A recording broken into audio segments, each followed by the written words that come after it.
His hand trembled as he picked up the fork, swallowing what would be the final bite of his last supper. Once a fanatical warmonger basking in glory, Hitler now appeared, nothing more than a frail old man nearing the end. He slowly stood up and staggered toward the door. Not long ago, Berlin had fallen. SS Chief Heinrich Himmler had sent a message, declaring that he would succeed Hitler as Führer, and immediately assume full command of the Reich. Faced with betrayal by one of his closest allies, Hitler was furious. Dieser Versager, dieser Schmarotzer.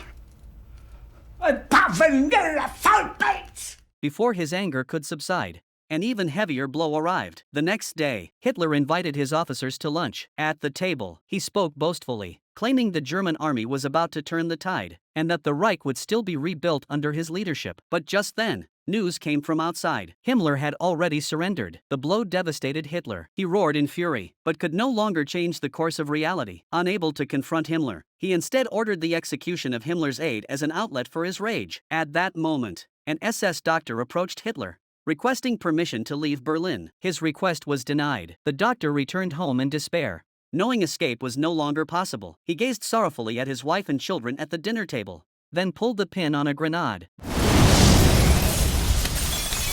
By this time, Soviet troops had broken through the city. They were no more than 100 steps from Hitler's bunker. Seeing no hope of reversal, Hitler prepared to end his own life. He summoned his secretary to dictate his final will. Then he called in his guards, telling them that he and his wife were about to commit suicide, and instructing them to burn their bodies afterward. And after making all the arrangements, he shook hands with everyone to say goodbye. Then, with his wife by his side, he stepped into the room.